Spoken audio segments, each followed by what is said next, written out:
ऋषिकेश से मात्र 2 घंटे की दूरी पर एक ऐसा शहर है जो अब पूरी तरह से पानी में डूब चुका है। पानी में करीब 800 मीटर नीचे डूबा हुआ इस शहर का भी एक इतिहास रह चुका है। आज इसी पानी के ऊपर तरह तरह की अलग अलग वाटर एक्टिविटीज की जाती हैं, एडवेंचर एक्टिविटीज की जाती हैं। लोग यहाँ घूमने आते हैं, एक पिकनिक स्पॉट बन चुका है। आप भी ऋषिकेश या हरिद्वार से मात्र 2 घंटे लेकर इस नए पिकनिक स्पॉट पर घूमने जरूर आइएगा। मैं आपको बताऊंगा कि कैसे आप आ सकते हैं, जाने का सही तरीका क्या है, घूमने में कितना समय लगेगा और कितना खर्चा होगा, और पानी में डूबा ये शहर अब कैसा दिखता है वो भी आज मैं आपको दिखाने वाला हूँ। तो बने रहिएगा इस वीडियो के साथ, और ऐसी ही एंटरटेनिंग और इन्फॉर्मेटिव वीडियोस देखते रहना चाहते हैं तो चैनल को सब्सक्राइब करें, साथ में बेल आइकन दबाने के बाद ऑल बटन पर क्लिक जरूर करें। वीडियो को लाइक शेयर भी जरूर करिएगा। तो चलिए चलते हैं ऋषिकेश के पास मौजूद पानी में डूबे हुए एक शहर को देखने।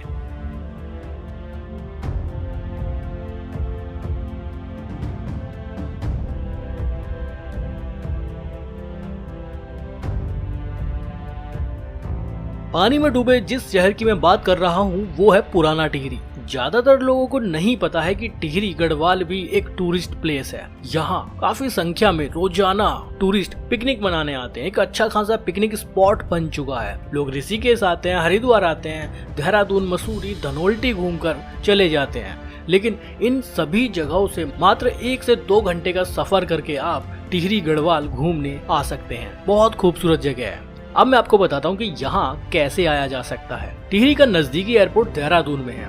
देहरादून एयरपोर्ट से टिहरी की दूरी करीब 75 किलोमीटर है। 2 घंटे का समय लगता है। आप बाय रोड आ सकते हैं। अगर आप ट्रेन से आना चाहते हैं तो यहाँ का नजदीकी रेलवे स्टेशन ऋषिकेश में है। दूरी लगभग 78 किलोमीटर के आसपास है। 2 घंटे का समय लगेगा और आप बाय रोड यहाँ तक आ सकते हैं। 75 से 80 किलोमीटर जर्नी बाय रोड ही करनी है तो बाय रोड बता देते हैं कि आप कैसे पहुँच सकते हैं। आप चाहे तो प्राइवेट टैक्सी ले सकते हैं। देहरादून, हरिद्वार, ऋषिकेश कहीं से भी 3 से 4 हजार रुपए लेंगे और वो पूरा टिहरी गढ़वाल का टूर करा के आपको वापस वहीं ड्रॉप कर देंगे। ये भी एक अच्छा तरीका हो सकता है। आप चाहे तो शेयर टैक्सी के थ्रू भी आ सकते हैं। 200 से 250 रुपए खर्च होगा। हो सकता है कि आपको 2 शेयर टैक्सी लेनी पड़े। ऋषिकेश से चंबा आना पड़ेगा और चंबा से टिहरी गढ़वाल आना होगा। टिहरी की बात करें तो टिहरी 2 है। एक है ओल्ड टिहरी, एक है न्यू टिहरी। जिस टिहरी की मैं बात कर रहा हूँ वो है ओल्ड टिहरी, जो अब पूरी तरह से पानी में समा चुका है। और यही वो जगह है जो अब एक टूरिस्ट स्पॉट बन चुका है, एक पिकनिक स्पॉट बन चुका है। सैकड़ों की तादाद में, हजारों की तादाद में रोजाना लोग यहाँ घूमने आते हैं। ऋषिकेश से चंबा के लिए आपको शेयर टैक्सी मिल जाएगी और चंबा से करीब 12-13 किलोमीटर की दूरी पर टिहरी मौजूद है। अगर आप बसेस से आना चाहते हैं तो 100-150 रुपए लगेंगे। आप डायरेक्ट ऋषिकेश से टिहरी पहुंच जाएंगे। आप अपनी गाड़ी लाए हैं तो वो सबसे अच्छा ऑप्शन है टिहरी गढ़वाल घूमने का। तो ये होते हैं पहुंचने के तरीके। टिहरी गढ़वाल फेमस है यहाँ के टिहरी डैम के लिए, जो भागीरथी नदी पर बना हुआ है और ये एशिया के 5 बड़े डैम में से एक है। इस डैम में इतना पानी है कि एक पूरा शहर इस झील के नीचे डूब चुका है। चलिए अब मैं आपको वहां लेकर चलता हूँ। अगर आप अपनी गाड़ी से आते हैं, जैसे ही आप टूरिस्ट पॉइंट पर पहुंचेंगे उससे थोड़ा पहले ही आपको एक पार्किंग शुल्क पे करना पड़ेगा। 4 व्हीलर से 50 रुपए वो चार्ज करते हैं। काफी बड़ी पार्किंग बनी हुई है। सैकड़ों गाड़ी आराम से यहाँ पर खड़ी हो जाएंगी। बहुत अच्छा पॉइंट है, यहाँ आपको जरूर घूमने आना चाहिए। पार्किंग के पास में ही एक सार्वजनिक शौचालय बना हुआ है। चलिए आगे चलते हैं और दिखाते हैं कि यहाँ पर क्या क्या है घूमने के लिए। यहाँ पर बोटिंग करते हैं और भी बहुत कुछ है यहाँ पर एडवेंचर एक्टिविटीज़ है, जैसे जॉर्बिंग, पैरासेलिंग और भी बहुत सारी एक्टिविटीज़ यहाँ पर की जाती है। ये एक बहुत अच्छा पिकनिक स्पॉट भी है। रुकने के लिए यहाँ पर कॉटेज और रिजॉर्ट्स भी हैं। वो सारी डिटेल मैं दूंगा, तो बने रहिएगा इस वीडियो के साथ। वीडियो को एंड तक देखिएगा। चैनल पर नए हैं सब्सक्राइब कीजिए। यहाँ की फ़ोटोज़, रील्स देखने के लिए इंस्टाग्राम पर फॉलो जरूर करिएगा। चलिए चलते हैं टिहरी घूमने। बाइक के लिए एक अलग पार्किंग एरिया बना हुआ है। ये जो काउंटर आप देख रहे हैं ये एक टिकट काउंटर है। जो यहाँ पर वाटर एक्टिविटीज होती हैं झील में, उसका टिकट यहीं से लिया जाता है। टिकट के प्राइजेस आप देख ही रहे हैं। स्क्रीन पर एक बोर्ड लगा हुआ है जहाँ पर 8 से 9 अलग अलग एक्टिविटीज कराई जाती हैं। सबके चार्जेस अलग अलग है। 250 रुपए से लेकर 1000 रुपए तक के अलग अलग वाटर एक्टिविटीज यहाँ पर कराई जाती हैं। ये जो एरिया आप देख रहे हैं ये इस झील का, टिहरी झील का शुरुआती पॉइंट है। शानदार जगह है। बहुत सारी अलग अलग तरह की बोट्स यहाँ पर मौजूद हैं। कोई भी एक्टिविटी आप यहाँ कर सकते हैं। पैरासेलिंग आप यहाँ कर सकते हैं। झील पर चलने के लिए रबड़ से एक रास्ता बनाया गया है झील के ऊपर। जब इस रास्ते पर चलते हैं तो ये हिलता है। तो ये भी अपने आप में गजब का एक्सपीरियंस रहता है। चलिए टिकट लेते हैं और एक एक्टिविटी करते हैं। यहाँ पर कोई भी वाटर एक्टिविटी करने से पहले हमें लाइफ जैकेट पहनना बहुत जरूरी है, क्योंकि ये झील बहुत गहरी है। हेलो, क्या गाइस देख लिए क्या करते हैं, इन्होंने उल्टी पहन ली थी, अभी सीधी पहन रहे हैं।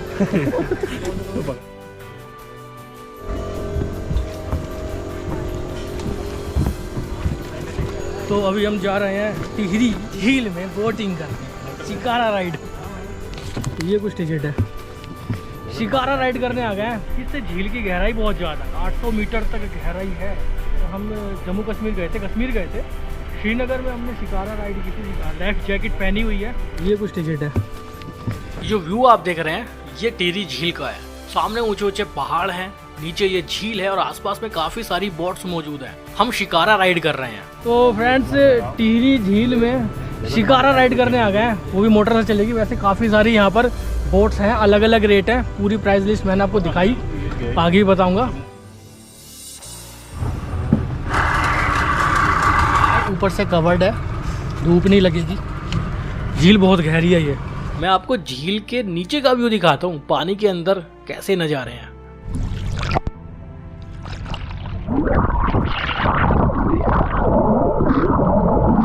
झील का पानी बहुत साफ है, क्योंकि भागीरथी नदी का पानी यहाँ पर इकट्ठा होता है। इस झील की गहराई कुछ पॉइंट्स पर 1 किलोमीटर से भी ज्यादा है। पुराना टिहरी इसी झील के नीचे समा चुका है। साल 2005 अक्टूबर के मंथ में भागीरथी नदी का पानी पुराने टिहरी में इकट्ठा होने लगा। पुराना टिहरी बेसिकली 3 अलग अलग नदियों से घिरा हुआ था।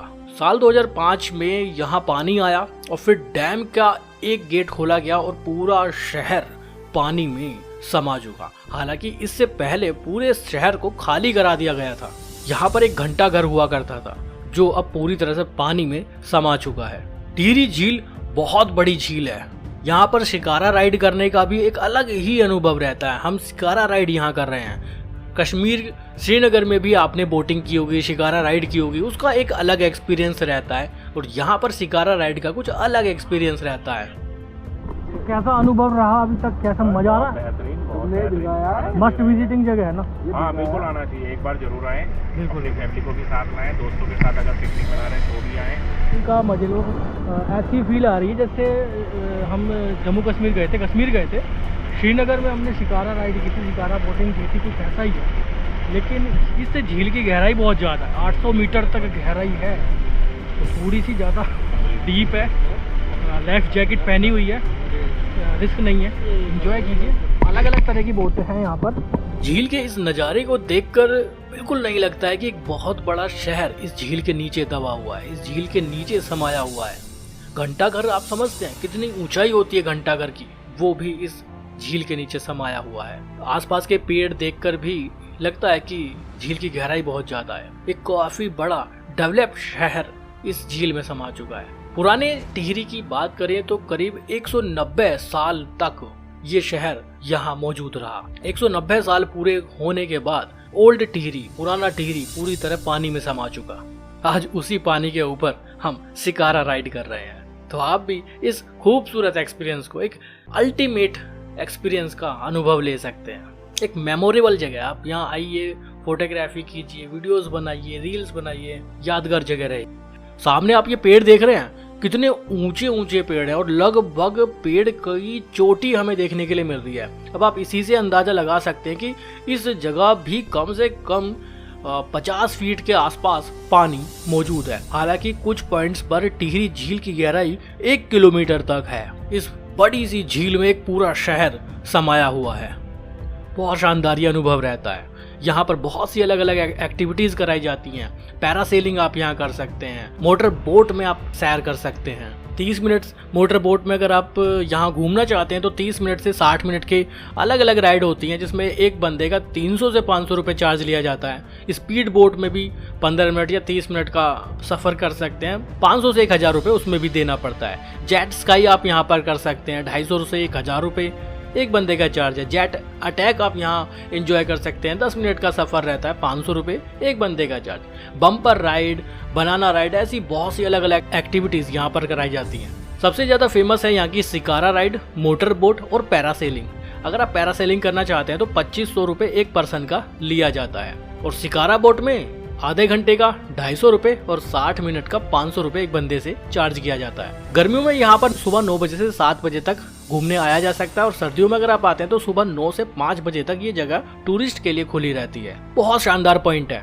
जिस शिकारा बोट में हम राइड कर रहे हैं वो भी बहुत शानदार है। एक शिकारा बोट में 4 लोग बड़े आराम से बैठ सकते हैं, 5वां बंदा इस बोट को ऑपरेट करता है। खूबसूरत ये सफर रहता है। मोटर बोट में काफी स्पीड से चलते हैं, लेकिन शिकारा बोट हौले हौले चलती है और आप खूबसूरत व्यूज को देखते हुए टिहरी लेक में एंजॉय कर सकते हैं। लेकिन ये लेक दिखने में जितनी खूबसूरत है ना, उतनी ज्यादा खतरनाक भी है। हालांकि पूरी सेफ्टी के साथ यहाँ पर वाटर एक्टिविटीज कराई जाती हैं। टिहरी लेक के एरिया में अगर आप मौजूद हैं, अगर आप लेक के अंदर रास्ते पर भी चल रहे हैं, रबड़ का जो रास्ता बनाया गया है, अगर आप उस पे भी चल रहे हैं तो आपको लाइफ जैकेट पहनकर ही जाना पड़ेगा। विदाउट लाइफ जैकेट यहाँ एंट्री नहीं है। जो भी एक्टिविटीज आप करते हैं, जो भी बोट आप चूज करते हैं, उसके टिकट के साथ लाइफ जैकेट भी इंक्लूड रहती है। लेक में एंजॉय करने के बाद बाकी चीजें आपको दिखाते हैं कि क्या है। और यहाँ पे ये जो नज़ारा आप देख रहे हैं, ये टिहरी झील के टूरिस्ट पॉइंट का वो स्टार्टिंग पॉइंट है जहाँ पर तरह तरह की अलग अलग बोट्स खड़ी हुई हैं। ये बोट आप जो देख रहे हैं ये पैरासेलिंग के लिए है, ये मोटर बोट है। इस तरह की अलग अलग बहुत सी वाटर एक्टिविटीज़ के लिए अलग अलग बोट यहाँ पर मौजूद है। बहुत शानदार जगह है। अगर आप अपनी फैमिली को लाना चाहते हैं तो एक पिकनिक स्पॉट है, ये बहुत खूबसूरत जगह है, जरूर आना चाहिए। ऋषिकेश, देहरादून, धनौल्टी, मसूरी, कहीं भी आप मौजूद हैं, आप एक दिन के लिए आइए और 2-3 घंटे यहाँ पर एंजॉय कीजिए और आपका आराम से वन डे टूर हो जाएगा। आप चाहे तो यहाँ रुक भी सकते हैं। टिहरी झील में फ्लोटिंग बोट, फ्लोटिंग हाउस भी मौजूद हैं। आप चाहे तो वहाँ भी रुक सकते हैं। यहाँ पर बहुत से कैंप रिजॉर्ट्स भी मौजूद है, इको हट्स भी यहाँ पर मौजूद है। अगर आपको यहाँ नाइट स्टे करना है तो उसके भी यहाँ पर अच्छे खासे ऑप्शंस मौजूद हैं। लेकिन मुझे लगता है कि नाइट में यहाँ रुकने की ज़रूरत नहीं है। आप वन डे टूर कीजिए, पिकनिक स्पॉट है, 2-3 घंटे यहाँ एंजॉय कीजिए और वापस चले जाइए। आपकी ये ट्रिप बहुत शानदार रहेगी। आप अपनी फैमिली को लाते हैं, आपके साथ बच्चे हैं, तो बच्चों के लिए यहाँ पर बहुत से झूले वगैरह की भी एक्टिविटीज़ मौजूद हैं। वाटर एक्टिविटी के बारे में मैंने आपको बता ही दिया। तो फैमिली टूर करना चाहते हैं तो एक शानदार जगह है। चलिए कुछ और दूसरी जगह दिखाता हूँ आपको यहाँ की। ये सामने जो आप देख रहे हैं ये है स्नो स्कूटर। बेसिकली इनको स्नो में चलाया जाता है, लेकिन यहाँ आप इन स्कूटर्स को भी इंजॉय कर सकते हैं। पास में ही एक ऑफ रोड बना हुआ है, ग्राउंड है काफी बड़ा, वहाँ पर ऑफ रोडिंग आप इन स्कूटर के थ्रू कर सकते हैं। आगे ग्राउंड पे लेके जाते हैं, ऑफ रोडिंग कराते हैं। ऑफ रोडिंग क्या चार्जेस है इसके? 500 से 1000 एक 30 मिनट के होंगे। एक बंदा बैठता है। अच्छा खुद चलाते हैं इसको क्या? अच्छा सेल्फ ड्राइव।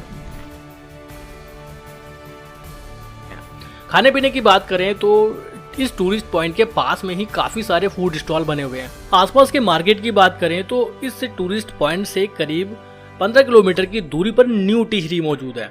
जब पुराना टिहरी पूरी तरह से झील में समा चुका था तो नए टिहरी को बसाया गया, जो यहाँ से 15 किलोमीटर की दूरी पर एक पहाड़ की चोटी पर बसा हुआ है। चलिए वहाँ चलते हैं और वहाँ के नज़ारे आपको दिखाते हैं। ये जो 15 किलोमीटर का सफर है, ये रास्ता भी बहुत खूबसूरत है। खड़ी चढ़ाई है, अगर आप अपनी गाड़ी लाते हैं तो थोड़ा सा केयरफुल होकर चलिएगा, क्योंकि नया टिहरी पहाड़ की चोटी पर बसाया गया है और वहाँ का वेदर ना पूरे साल ठंडा बना रहता है। साल 2022 में तो यहाँ बर्फबारी तक हो चुकी थी। तो बहुत खूबसूरत जगह, खूबसूरत रास्तों से घूमते हुए आप पहुँचेंगे न्यू टिहरी। ये जो नज़ारे आप देख रहे हैं ये न्यू टिहरी के हैं। एक खूबसूरत शहर है, एक खूबसूरत हिल स्टेशन है। आप यहाँ भी आ सकते हैं। रुकना चाहते हैं तो आप यहाँ भी रुक सकते हैं। आसपास में काफ़ी बड़ा बाजार है, तो रुकने के लिए एक अच्छा ऑप्शन ये भी हो सकता है। और टिहरी लेक में जो इको हट्स बनी हुई हैं, फ्लोटिंग हाउस बने हुए हैं, उनकी कंपैरिजन में यहाँ पे रुकना सस्ता रहेगा। तो आप यहाँ रुक सकते हैं, आसपास का मार्केट घूम सकते हैं, कुछ फेमस मंदिर हैं वहाँ घूमने जा सकते हैं। ट्रैकिंग के शौकीन है तो ट्रैकिंग के लिए भी टिहरी गढ़वाल एक अच्छी जगह है। यहाँ रुकिए, नेक्स्ट डे आप या इवनिंग में आप टिहरी लेक टूरिस्ट पॉइंट पर घूमने जा सकते हैं। अगर आप रुकना चाहते हैं तो ये जगह अच्छी रहेगी। अदरवाइज तो मैं आपको बता ही चुका हूँ कि वन डे टूर कीजिए ऋषिकेश से, हरिद्वार से, देहरादून से, मसूरी या धनौल्टी, जहाँ भी आप मौजूद है वन डे टूर कीजिए और टूरिस्ट पॉइंट घूमने के बाद वापस जा सकते हैं। बजट की बात करें तो वन डे टूर अगर आपको करना है तो बहुत कम खर्चे में ऋषिकेश से आप टिहरी घूम के वापस जा सकते हैं। शेयर टैक्सी से आते तो मात्र 500 रुपये आने जाने में लगेंगे और आप आराम से घूम लेंगे। जो भी एक्टिविटीज आपको करनी है उसका चार्ज देना होगा। फूड पर बहुत ज़्यादा यहाँ खर्च नहीं होगा। इसके अलावा अगर आप पर्सनल खुद की टैक्सी लेकर आना चाहते हैं तो 3 से 4 हजार रुपए देने होंगे, पूरा टूर करके आप वापस चले जाएंगे। अपनी गाड़ी से लाते हैं तो ऋषिकेश से बताया मैंने 75 किलोमीटर है, 75 किलोमीटर जाना, 75 किलोमीटर वापस आना, 2 घंटे जाने के, 2 घंटे वापस आने के और 2-3 घंटे वहां पर एंजॉय करने। कितना समय लगेगा, खर्चा आप खुद ही आइडिया लगा सकते हैं, कितना पेट्रोल डीजल लगने वाला है और कितना एक्टिविटीज में खर्च होगा और कितना फूड में। तो बहुत ज्यादा हाई बजट टूर नहीं है, एक पिकनिक स्पॉट है, 1 दिन का टूर है। ऋषिकेश, हरिद्वार, देहरादून, मसूरी, धनौल्टी टूर के साथ आप इसको भी इंक्लूड कर सकते हैं। उम्मीद करता हूँ ये वीडियो आपको बहुत अच्छी लगी होगी, इन्फॉर्मेटिव लगी होगी। अच्छी लगी हो तो लाइक कीजिएगा, शेयर कीजिएगा अपने दोस्तों के साथ, रिलेटिव्स के साथ। आपकी कोई राय है, कोई सजेशन है तो कमेंट बॉक्स में जरूर बता सकते हैं। कोई सवाल है तो कमेंट बॉक्स में पूछ सकते हैं। इसके अलावा अब आप आगे किस जगह की वीडियो देखना चाहते हैं, किस जगह की इन्फॉर्मेशन लेना चाहते हैं तो कमेंट करके जरूर बताइएगा। फिर मिलेंगे आपसे एक नई जगह पर, एक नई वीडियो में, नई इन्फॉर्मेशन के साथ। अभी के लिए बाय, बहुत बहुत धन्यवाद। हर हर महादेव।